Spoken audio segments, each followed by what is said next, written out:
आज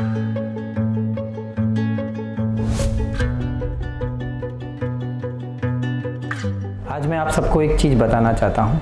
बहुत सारे पेरेंट्स मेरे पास आते हैं और बोलते हैं मेरे बच्चे को बहुत ज़्यादा सर्दी खांसी हर महीने 2 महीने हो जाती।